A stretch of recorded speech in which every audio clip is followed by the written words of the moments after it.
Trabalho como enfermeira no setor de neurologia de um hospital público já faz um tempo.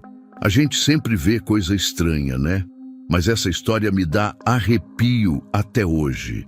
Faz uns meses que recebemos uma senhora no plantão da noite. Ela chegou desorientada, falando sozinha, se debatendo. No começo achei que era só mais um caso de AVC ou algo assim. E aí ela ficou me olhando de um jeito estranho, sabe? Desses olhares que parece que a pessoa tá vendo através de você. O doutor pediu uma tomografia na hora e, para surpresa de todo mundo, não tinha nada ali. Nada físico, pelo menos. A senhora foi internada mesmo assim porque estava muito agitada. De madrugada, quando fui verificar os sinais dela, ela começou a gritar que tinha alguém dentro dela. Tem alguém aqui dentro? Ela repetia sem parar, batendo no próprio peito. Ele entrou quando eu estava dormindo e agora não sai mais. Tentei acalmar ela. Falei que era só confusão mental que ia passar. A gente acaba falando isso, né? Mesmo sabendo que às vezes não é bem assim. Dei o remédio para ela dormir e saí do quarto. No outro dia estava tudo mais ou menos normal. Ela estava mais calma, conversando com o filho que veio visitar. Achei que tinha sido só um episódio isolado, mas aí, quando estava quase acabando o meu turno, passei para ver como ela estava, e foi aí que aconteceu. Ela agarrou meu braço com uma força absurda para alguém daquela idade e me puxou para perto. Os olhos dela, parecia outra pessoa me olhando, sabe? E daí ela falou bem baixinho: "Ele vai entrar em você também." Dei uma risada nervosa, dessas que a gente dá quando não sabe o que fazer, e me soltei. Falei que precisava ir, que já estava acabando o meu plantão. Naquela noite, não consegui dormir direito. Ficava pensando no que ela tinha dito. É bobo, né? A gente sabe que pacientes confusos falam cada coisa. Mas sei lá, tinha algo diferente na voz dela. No outro dia, voltei para o hospital e descobri que tinham transferido a senhora para a psiquiatria. Aliviada, continuei minha rotina normal. Foi uma semana depois que comecei a ouvir coisas. Estava terminando de preencher uns relatórios numa enfermaria vazia quando escutei alguém me chamando. Uma voz fraca, quase um sussurro.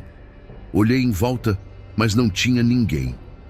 Achei que estava cansada demais e ouvi errado. Mas daí começou a acontecer com mais frequência. Vozes na enfermaria quando não tinha ninguém. Às vezes chamando meu nome, às vezes só murmurando coisas que eu não entendia. E daí teve o lance do jaleco. Um doutor que eu nem conhecia direito veio falar comigo um dia. "Vi você lá fora no pátio ontem à noite", ele falou. Expliquei que era impossível, que naquela hora eu estava no necrotério ajudando a preparar um corpo.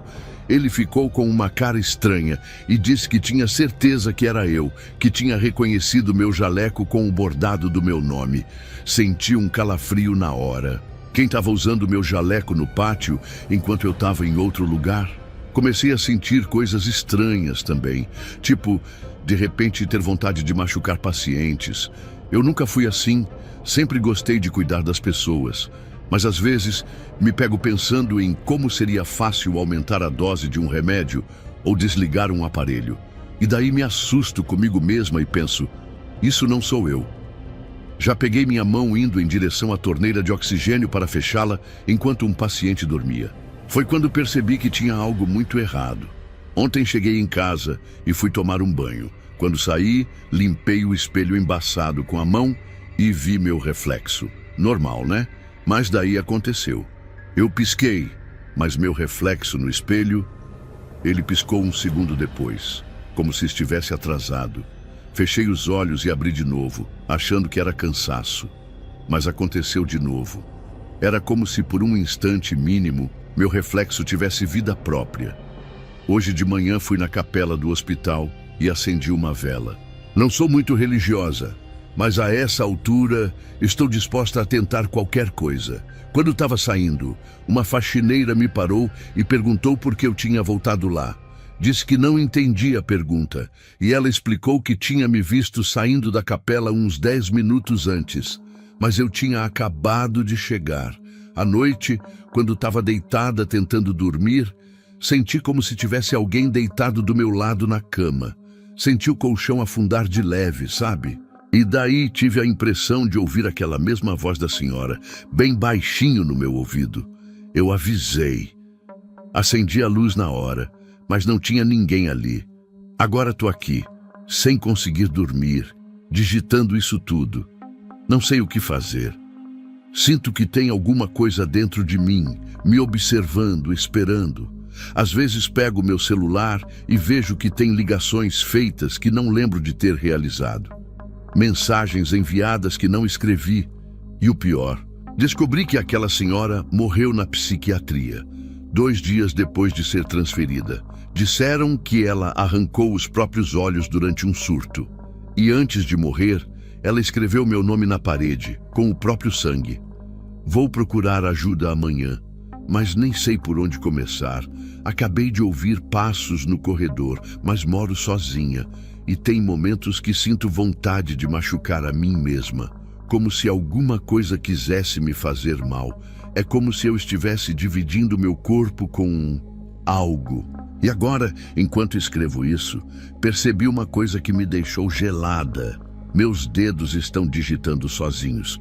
Eu não estou controlando eles. E tem algo querendo terminar essa mensa.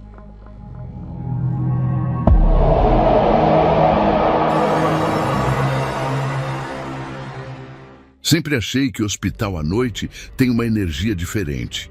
A luz meio fraca, os corredores vazios, aquele silêncio que só é quebrado pelo apito das máquinas.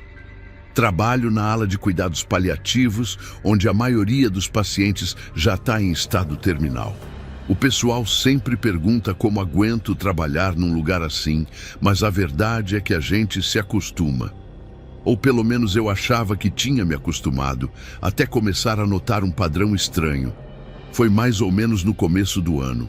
Uma paciente idosa com um câncer bem avançado estava tendo uma noite tranquila quando de repente começou a ficar agitada.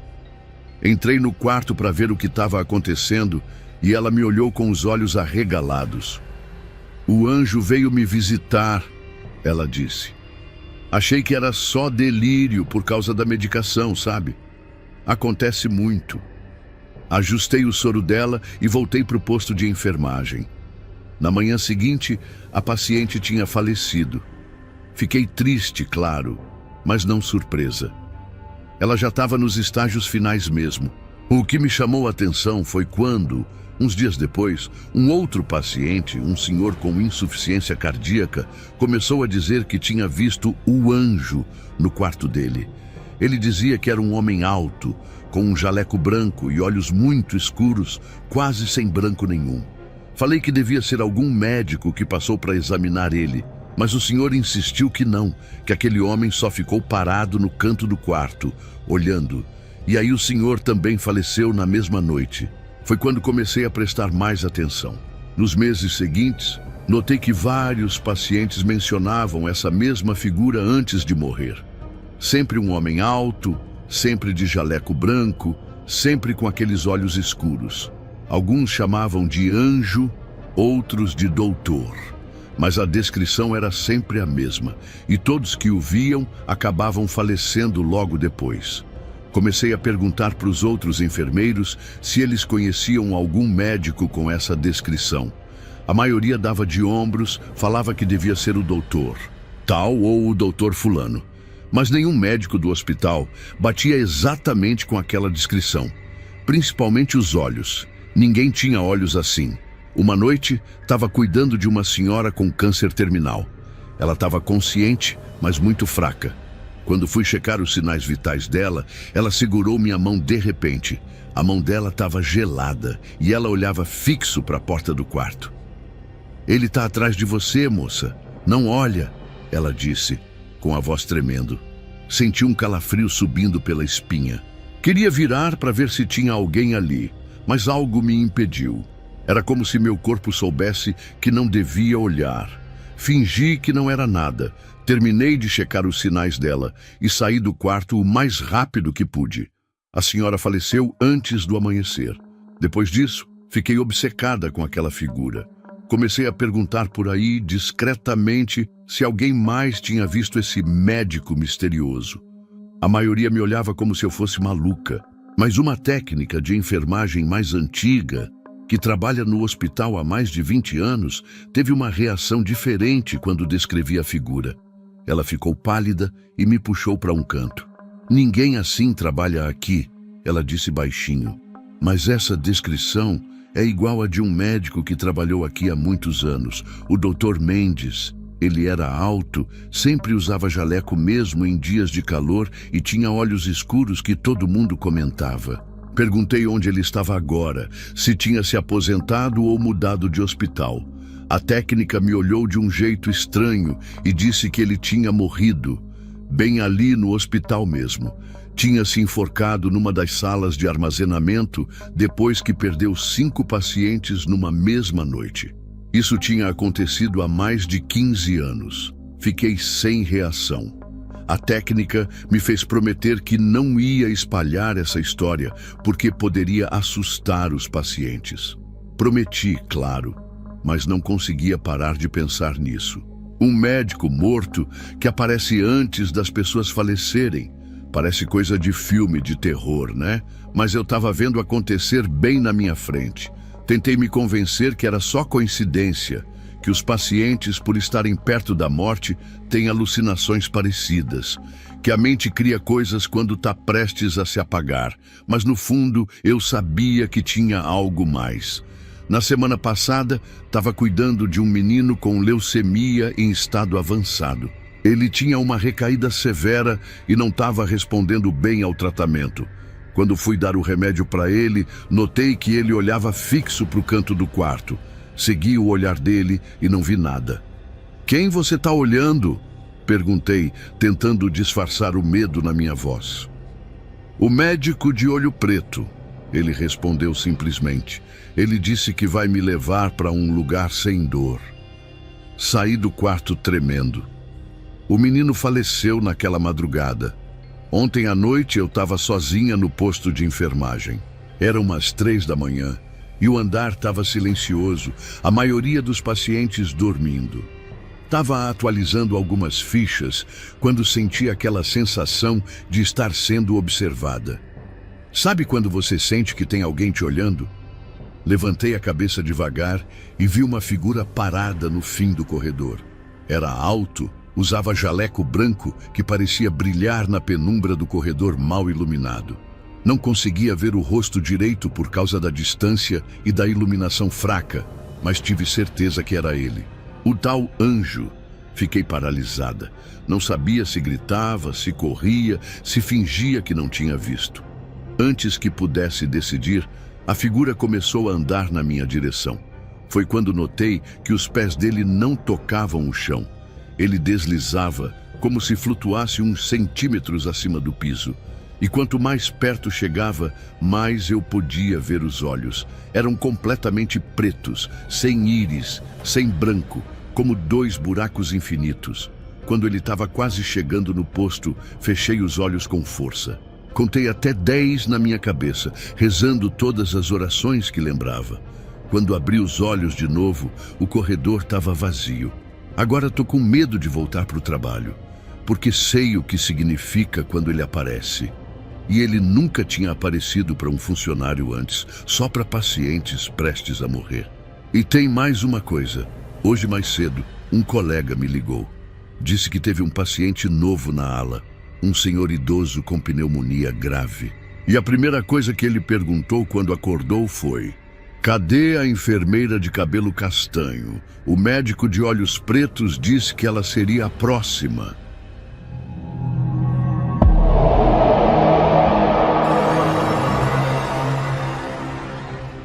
Sou técnica de enfermagem e trabalho numa clínica particular que fica mais para o interior. Não é um hospital grande, sabe? É mais um desses lugares onde as pessoas vão quando precisam ficar internadas, mas não é nada muito sério, ou quando são idosos que a família não consegue cuidar em casa. A gente atende de tudo um pouco, mas a maioria são idosos com problemas cardíacos, Alzheimer, essas coisas. Tinha um senhor lá, seu Antônio, que chegou com um diagnóstico de demência. No começo ele era tranquilo, às vezes esquecia onde estava ou confundia as enfermeiras, mas nada demais. Com o tempo, foi piorando, como sempre acontece nesses casos. Ele começou a ter alucinações, a ver coisas que não existiam. Isso é normal em pacientes com demência, a gente aprende isso logo no começo. Eles veem parentes que já morreram, animais de estimação, pessoas estranhas. Faz parte da doença. Mas seu Antônio era diferente. Ele sempre via a mesma coisa. Um homem andando de cabeça para baixo no teto. No começo, achei que era só mais uma alucinação aleatória, sabe? A gente já está acostumada. Dava o remédio para ele. Dizia que não tinha nada ali e seguia a rotina. Mas ele insistia. Todo dia, quase no mesmo horário, sempre depois que escurecia, ele começava a apontar para o teto e dizer: "Olha ele lá de novo, moça, andando como um morcego." Confesso que depois de algumas semanas, isso começou a me dar um certo arrepio. Porque não era como as outras alucinações que mudam, que vêm e vão. Era sempre a mesma coisa, sempre o mesmo homem, no mesmo lugar.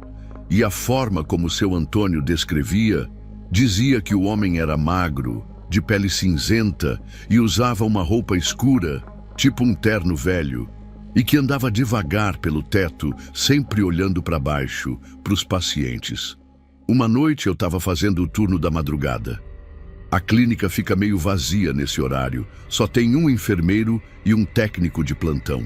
Fui levar água para o seu Antônio e ele estava sentado na cama, olhando fixo para o teto. Antes mesmo que eu perguntasse, ele apontou e disse: "Hoje ele não está andando. Hoje ele está parado, olhando para você." Na hora, senti um frio na barriga, sabe? Aquela sensação de que tem algo errado. Mas claro, mantive a calma. É o que a gente aprende a fazer. Falei que não tinha ninguém ali. Dei a água para ele, ajeitei o travesseiro e quando estava saindo do quarto, não sei explicar o que me fez fazer isso, mas olhei para o teto e vi. Não foi uma impressão, não foi um jogo de luz e sombra, não foi imaginação. Tinha um homem grudado no teto, exatamente como seu Antônio descrevia. Magro, pele acinzentada, usando algo como um terno velho e escuro.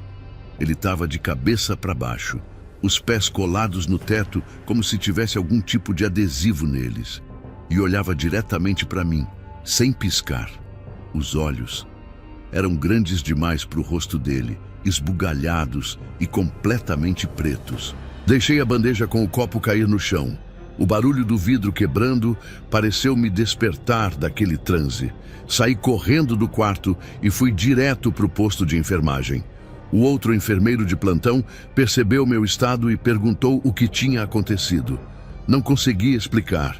Só disse que tinha visto algo estranho no quarto do seu Antônio e não queria voltar lá sozinha. Ele foi comigo até o quarto, provavelmente achando que eu tinha visto uma barata ou algo assim. Quando chegamos, seu Antônio estava dormindo tranquilamente e não tinha nada no teto. O enfermeiro limpou os cacos de vidro, me olhou como se eu fosse maluca e voltamos para o posto.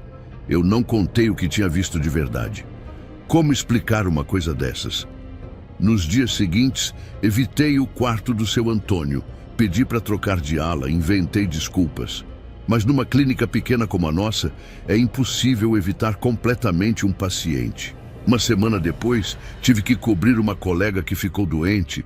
E adivinha de quem era o quarto que eu precisava cuidar? Entrei no quarto do seu Antônio tremendo.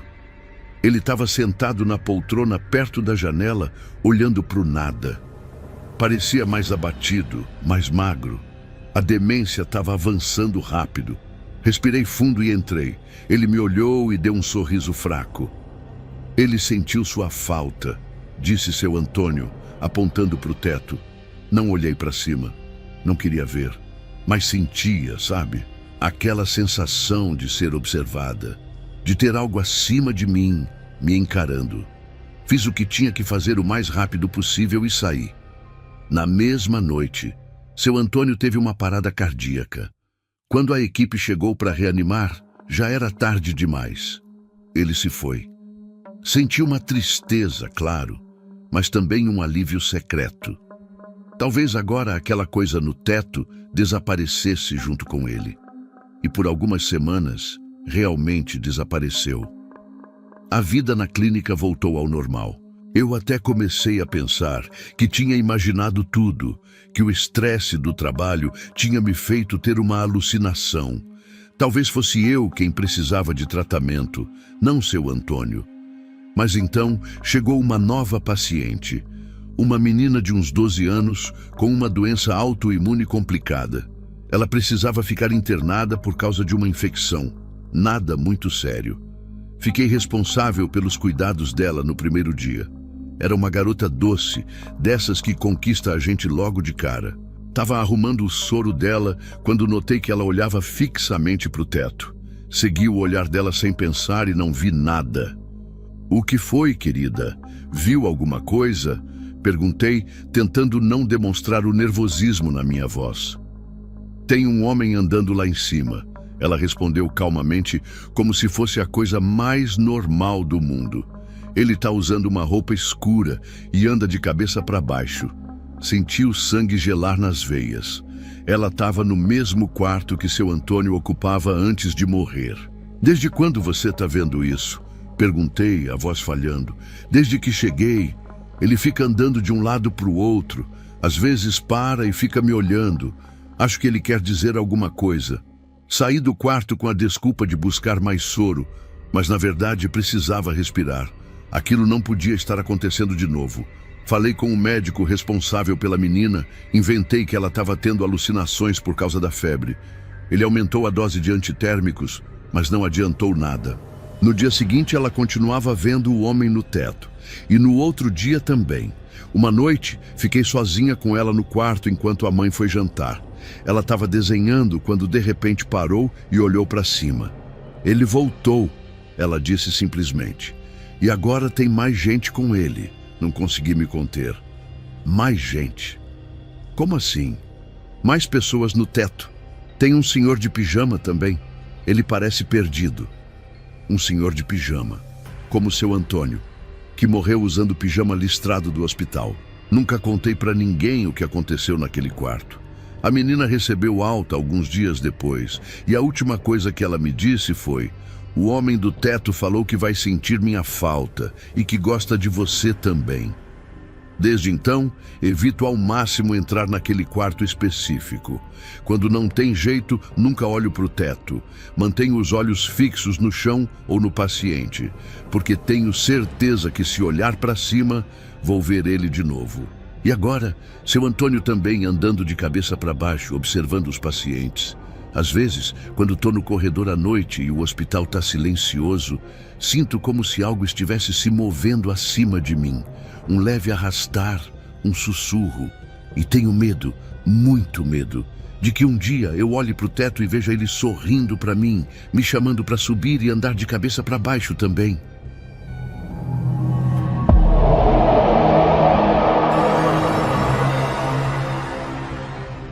Eu trabalho como enfermeira numa ala geriátrica de um hospital universitário.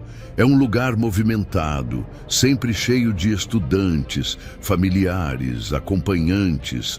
A gente acaba se acostumando com o vai e vem de gente diferente todos os dias.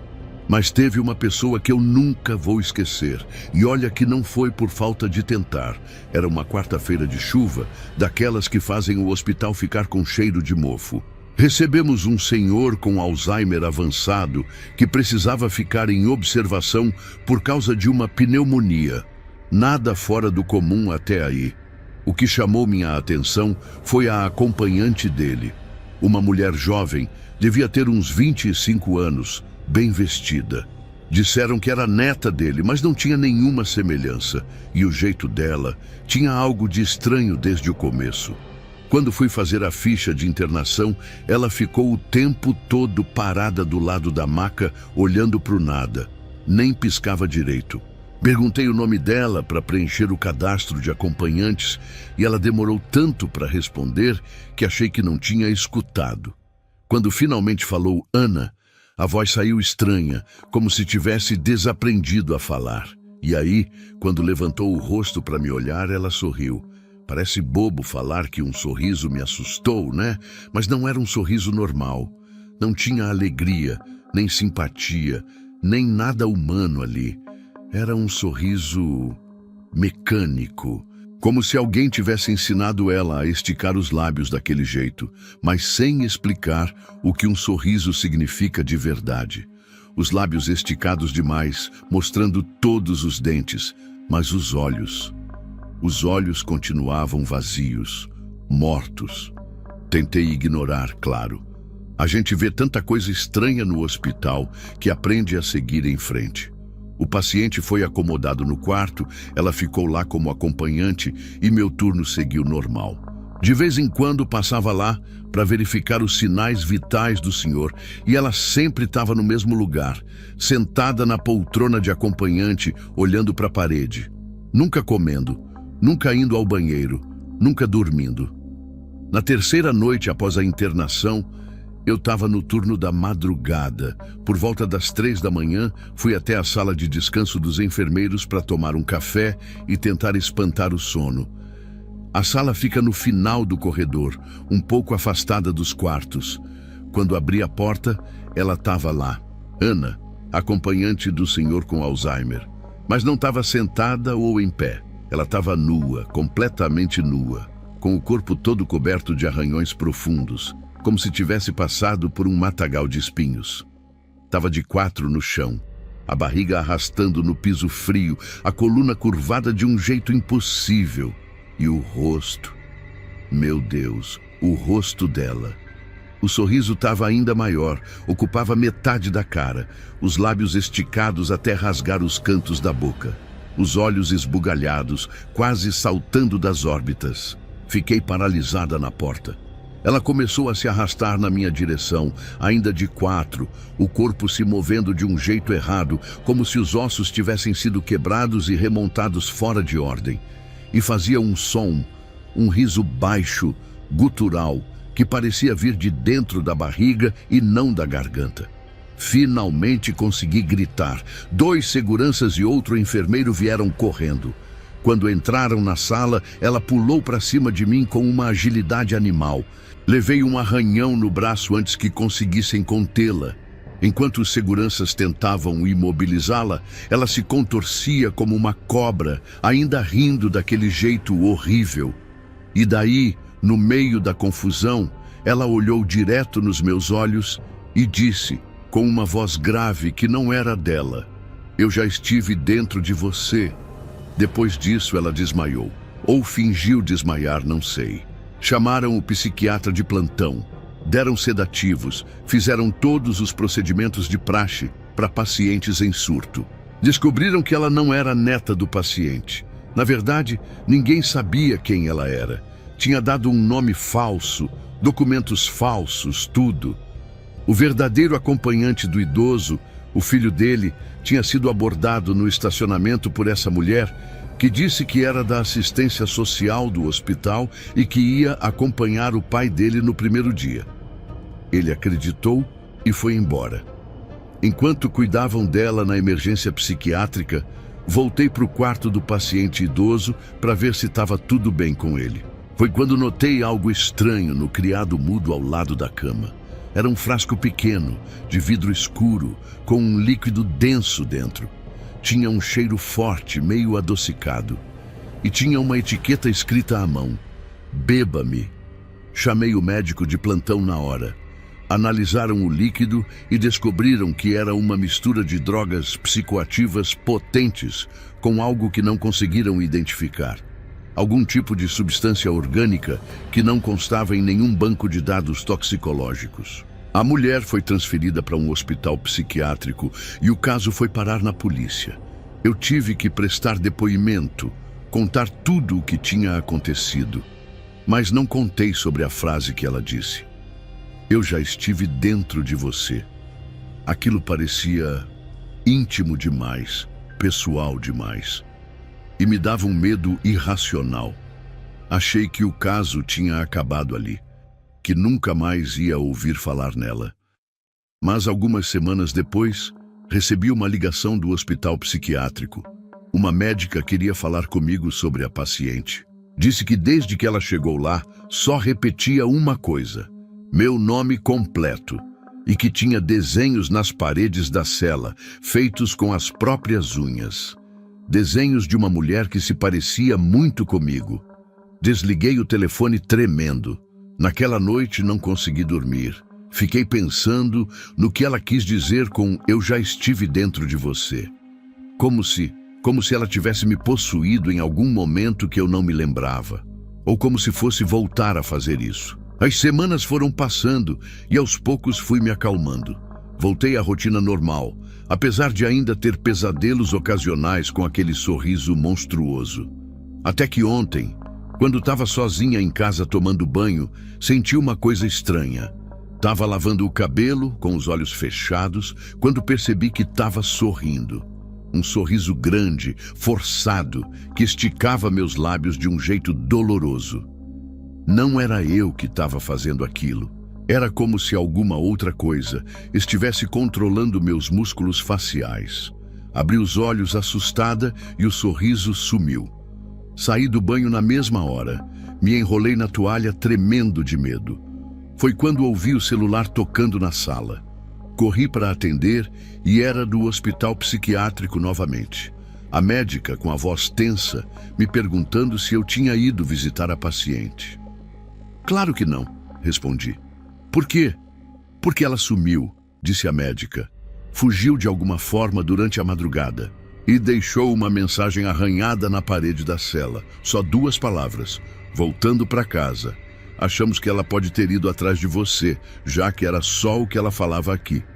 Desliguei o telefone e tranquei todas as portas e janelas. Estou escrevendo isso agora, escondida no quarto, com uma faca ao lado caso ela apareça. Mas acho que não vai adiantar nada, porque de vez em quando eu sinto aquele sorriso se formando no meu rosto de novo, sem meu controle. E não sou eu que estou sorrindo.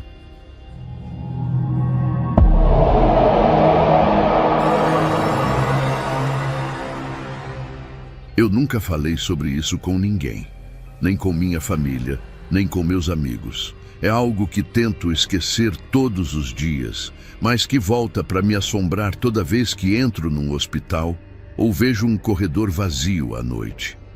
Trabalho como enfermeira na ala psiquiátrica de um hospital público. É um trabalho difícil. A gente lida com todo tipo de situação complicada, mas nada, absolutamente nada me preparou para o que aconteceu naquela noite. Era um plantão normal de terça-feira. Já estava quase acabando meu turno quando chegou uma ambulância trazendo uma mulher em surto. Ela tinha sido encontrada na rua, gritando sozinha e se debatendo. A polícia foi chamada e decidiram trazer ela para o hospital em vez de prender. Quando ela chegou, estava amarrada numa maca, se contorcendo e berrando que tinha uma coisa dentro dela. Tem uma coisa aqui, tem uma coisa aqui. Ela repetia sem parar, os olhos arregalados, o corpo todo suado.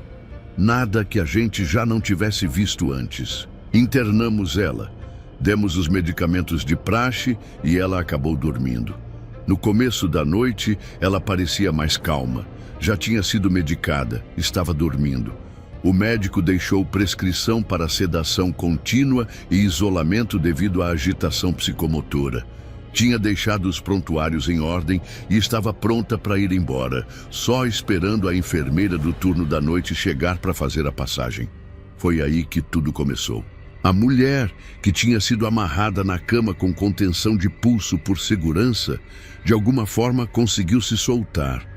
Quando a técnica de enfermagem foi checar os pacientes, a cama estava vazia, só as amarras soltas no colchão. Todo mundo começou a procurar ela pelo setor.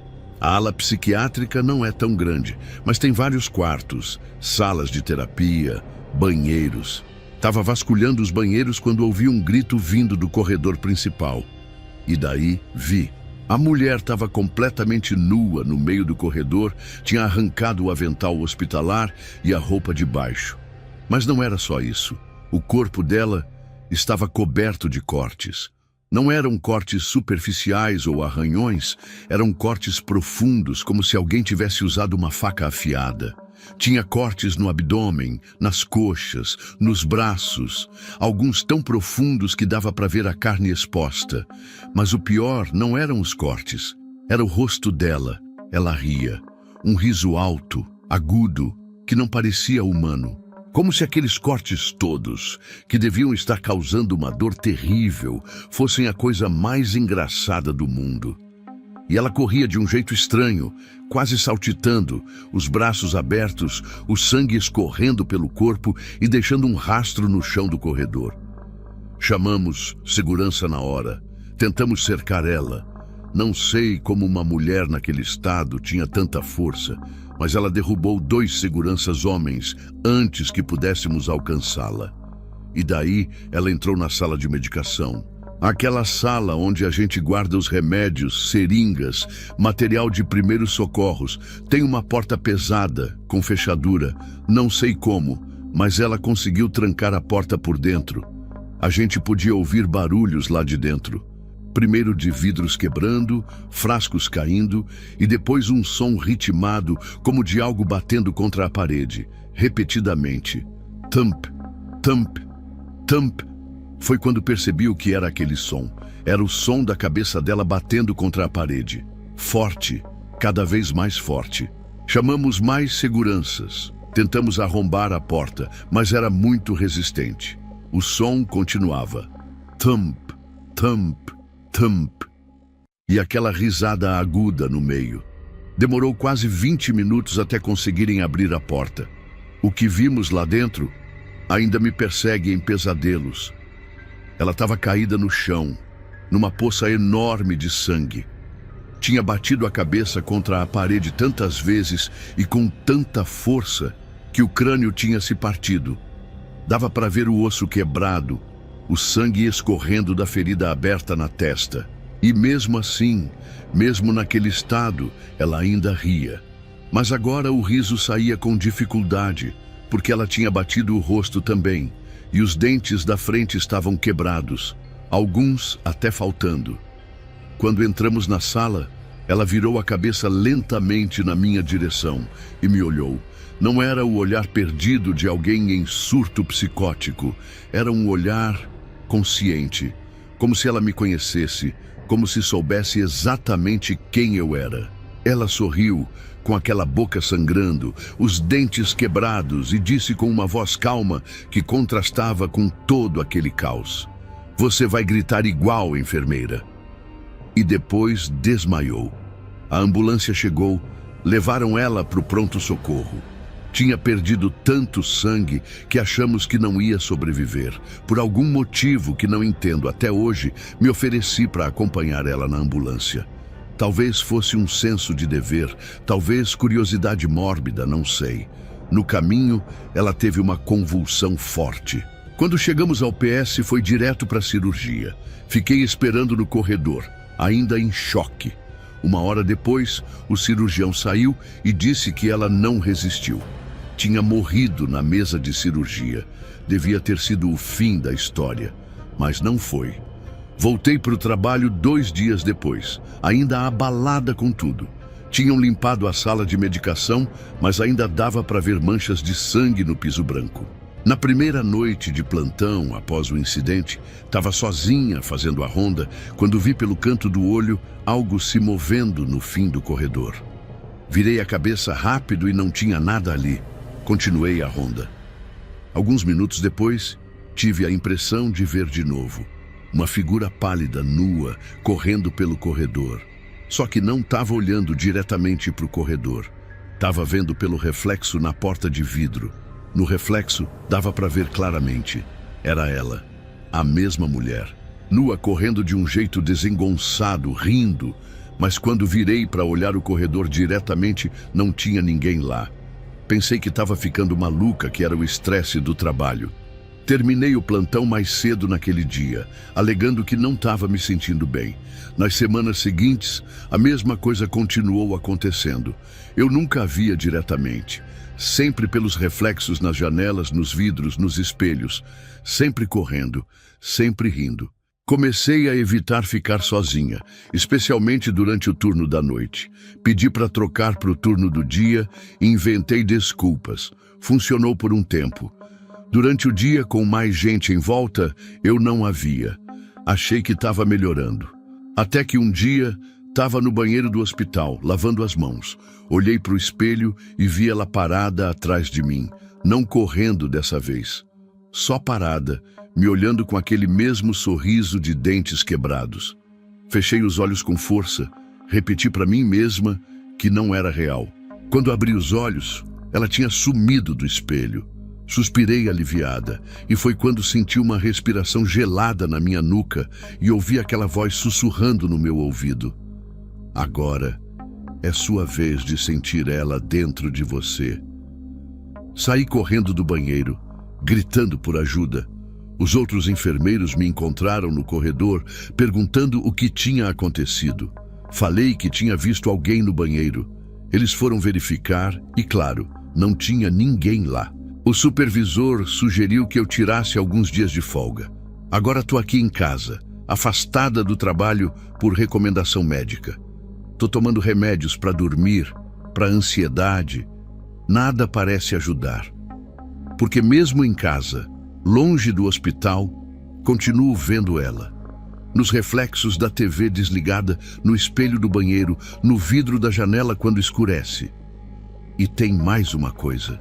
Desde ontem, comecei a sentir uma coceira estranha por dentro da pele.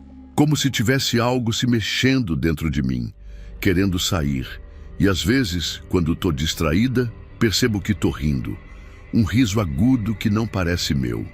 E tenho vontade de correr, de arrancar minhas roupas, de sentir a dor, igual ela.